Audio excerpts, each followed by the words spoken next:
trazido para o coletivo é aquilo que provavelmente será a grande revolução no mundo. A gente pode pensar que isso nunca aconteceu na história da humanidade e principalmente não aconteceu numa sociedade hierarquizada, como é o caso das sociedades capitalistas. No entanto, há um exemplo extraordinário no século XIV, na Toscana, na Florença, no início do século XV, quando havia uma clara utopia da família Médici que dominava o financeiro, o econômico e o político. Os três estavam juntos.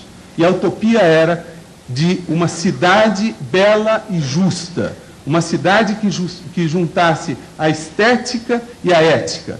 E o primeiro elemento que fizeram no primeiro prédio do Renascimento foi um prédio que era um orfanato, porque a regra ética da cidade era não haver nenhuma criança sem amparo.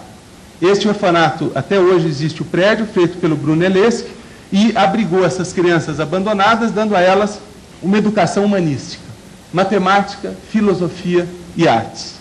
Não é por coincidência que Florença, naquela época, produziu, numa pequena cidade, logo depois da Idade Média, produziu Brunelleschi, Masaccio, Donatello, Fra Angelico, Maquiavel, Rafael, Botticelli, Da Vinci, Michelangelo, Vespucci e logo depois Galileu.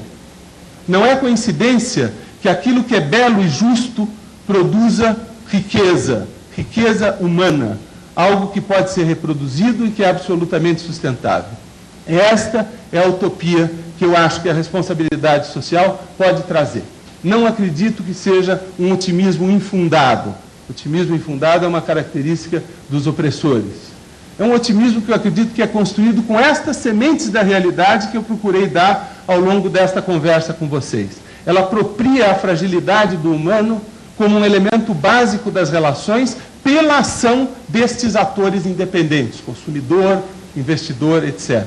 Ela tempera de forma humana, social e ambientalmente humana, os retornos financeiros. Ela muda a lógica do lucro pelo receio dos fenômenos que emergem da sensibilidade biológica. E ela incorpora a generosidade, que é o ato de se dar aquilo que se tem, e traz junto a justiça, que é de ter aquilo que se tem direito de ter.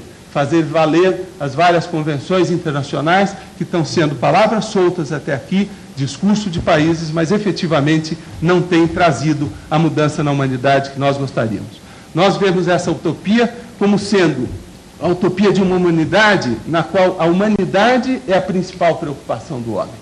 Eu gosto muito do que diz o Niemeyer quando ele diz que o que vale na vida são os amigos, a arte, que ele diz a arquitetura, e esse mundo injusto que nós queremos contribuir para mudar. Quero convidar todos vocês para que, pressionados por uma consciência planetária, que eu tenho certeza que todos aqui têm, que a gente leve a empresa, através da responsabilidade social, a ser o mais forte agente dessa nova utopia, criando no século XXI, no modelo que Florença nos ensinou, mas agora de maneira democrática, maneira participativa, criando um novo renascimento. Um renascimento de criatividade, de inteligência, de arte e de emoções, como formas de sustentação da vida e como possibilidade de, efetivamente, cada um de nós fazer da sua vida uma obra de arte. Muito obrigado.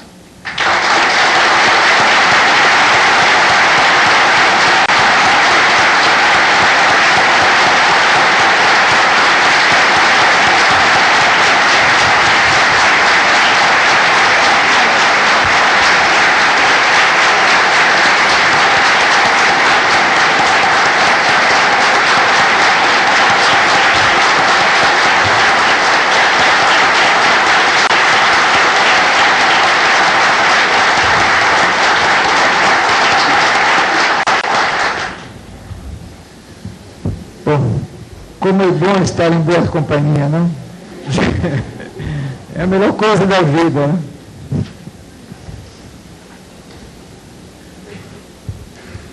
Bom, pelo tempo que nós temos,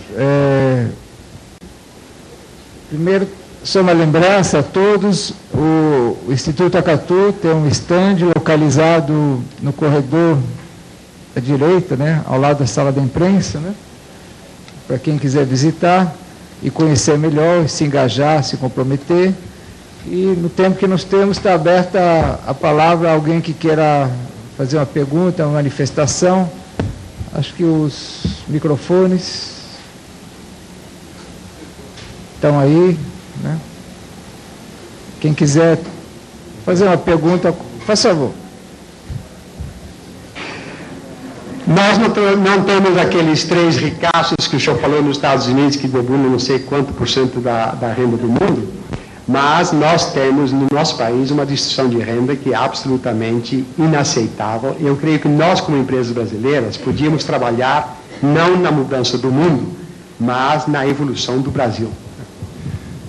Você tem toda a razão, Ian, te agradeço a pergunta. Eu pulei esse trecho por causa do tempo. A brutal concentração de renda brasileira é conhecida de todos, 64% da renda está na mão de 20% das pessoas, 50% mais pobres no Brasil têm a mesma renda que os 1% mais ricos.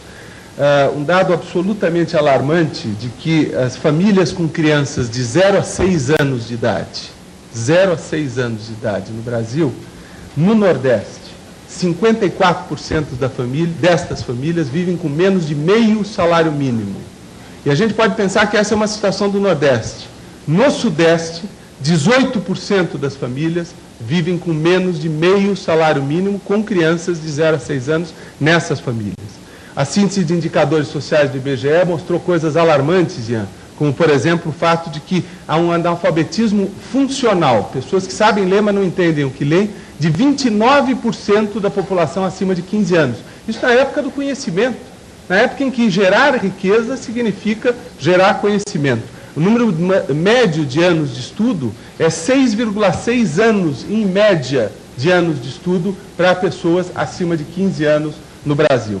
E pior do que isso, o IPEA mostrou crescimento no número de pobres no Brasil de 98 para 99, de 50 para 53 milhões de pobres e de 22 para 23 milhões de indigentes. A razão por que eu não coloquei os dados brasileiros é porque considero que o problema brasileiro é um problema particular dentro do problema do mundo e a solução não passa por caminhos diferentes. É a mesma sensibilidade biológica, é a mesma ação dos agentes independentes, consumidores e investidores, executivos, líderes de opinião, mídia e governo, que farão com que efetivamente haja espaço para as empresas socialmente responsáveis, essas todas que estão aqui com certeza, possam agir mais fortemente para corrigir as distorções sociais e ambientais. Olha, bom dia, prazer em estar aqui com você e emocionado com esse discurso maravilhoso, mais do discurso, uma realidade importante para a gente aprofundar a reflexão. Eu tenho um desejo, e suponho que seja, estou sendo protagonista de um desejo de mais pessoas aqui, é de ter, de alguma maneira, acesso a esse discurso que você fez, né? Com certeza, a emoção que você colocou, a ênfase que você deu, não será igual, mas a possibilidade de retornar os dados e refletir, e aprofundar e distribuir para outras pessoas vai ser de grande valia. Então, muito obrigado e essa é a minha colocação. Eu te agradeço essa observação e dizer uma coisa que me parece importante, duas coisas que me parecem importantes. A primeira, no Acatu, nós temos dito que o consumidor consciente é o consumidor que trabalha sobre as formas de consumir, isto é, a maneira como ele consome água, energia elétrica, embalagens, etc., que escolhe as empresas da qual ele compra pela responsabilidade social e escolhe o seu engajamento social.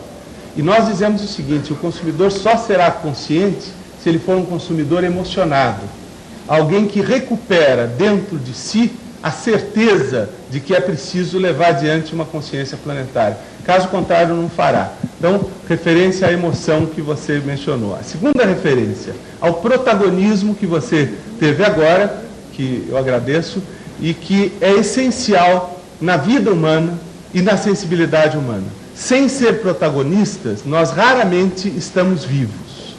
Aqueles que estão absolutamente submissos aos seus processos empresariais, de qualquer natureza nas relações humanas, que não são protagonistas, tem um pedaço da vida que está faltando nessas pessoas. E é só o protagonismo, por via de uma informação trazida conscientemente e de uma mobilização da comunidade também conscientemente, é que levará à mudança do mundo.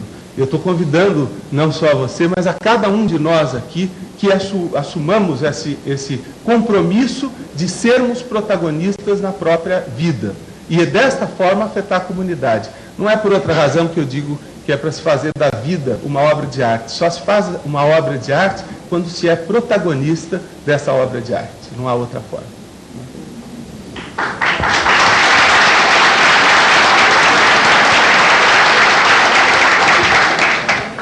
Eu quero te parabenizar pela sua fala.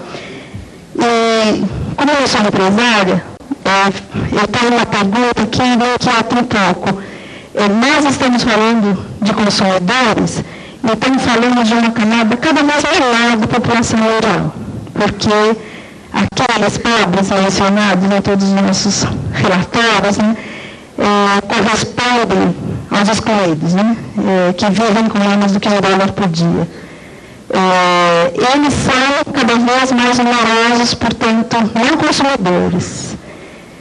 Como que o senhor acha que nós podemos trabalhar com consumidores e com essas transformações mencionadas, às quais eu incluo mais uma, que também devemos pensar em como reduzir os padrões e valores consumidos? Mas como falar disso para uma camada cada vez menor da população mundial, e entrando no choque, de fato, com interesses da manutenção de um modelo que é de crescimento ilimitado, de consumo, que tem por trás obsolescência programada.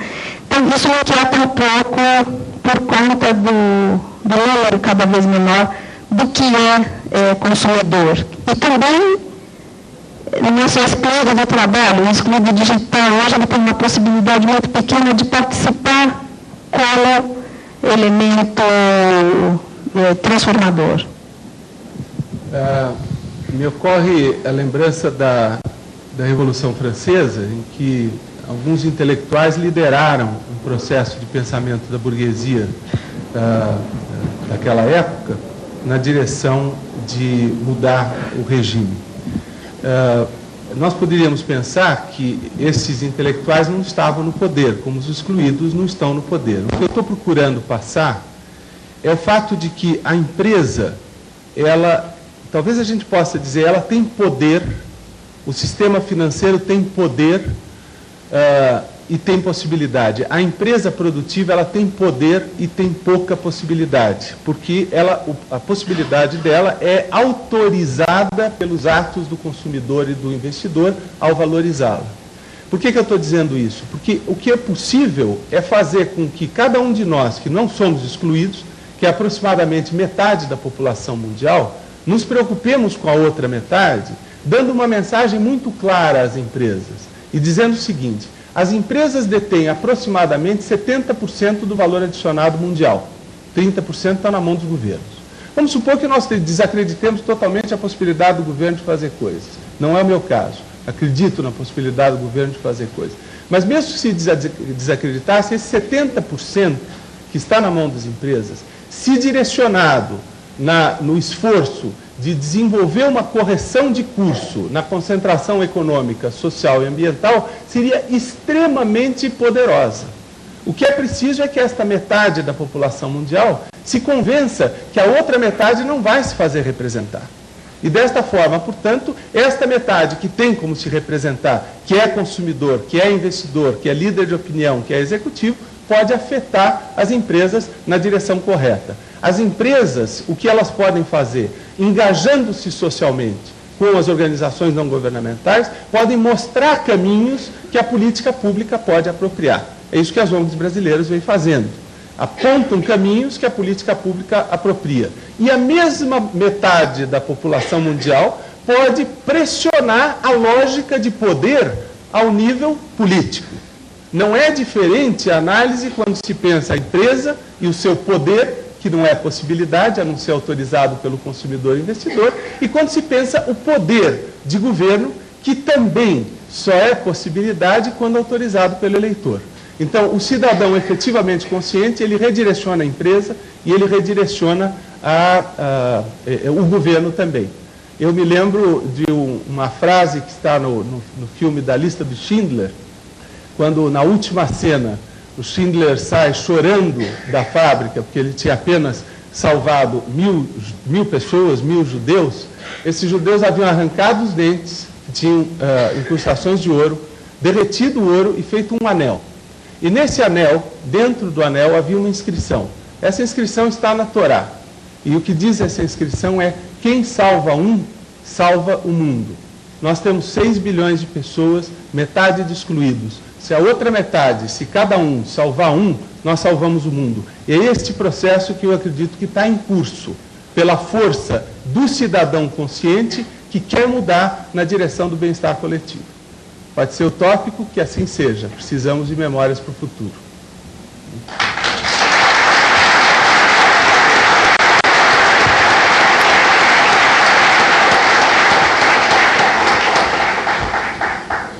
Bom, hoje no final da tarde vamos ter um evento cultural com Antônio Nóbrega, né? Quem já assistiu vai ter uma grande oportunidade de revê-lo. Quem não assistiu certamente vai sair desse evento tendo uma autoestima muito maior como brasileiro. Convido a todos a participar.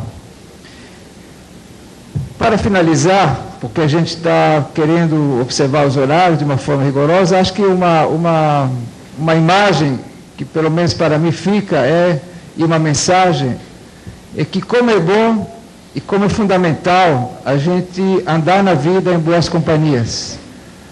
A começar consigo mesmo, né, que é uma companhia que a gente carrega o tempo todo, mas procurar sempre, para que as coisas e a vida dê certo, andar em boas companhias. Isso dá certo, né? A gente imagina muitas vezes fórmulas, mas acho que essa fórmula, se a gente realmente levar a sério e usar esses critérios na escolha das companhias, pode ter certeza que isso dá absolutamente certo. Vocês viram aqui hoje um exemplo, e por isso que eu estou tão feliz de estarmos todos aqui juntos. Infelizmente não podemos acolher todos pela limitação de espaço físico, mas aqueles que estão aqui certamente se sentem gratificados por estarem em boa companhia. Então, boa manhã e bom restante da conferência para todos.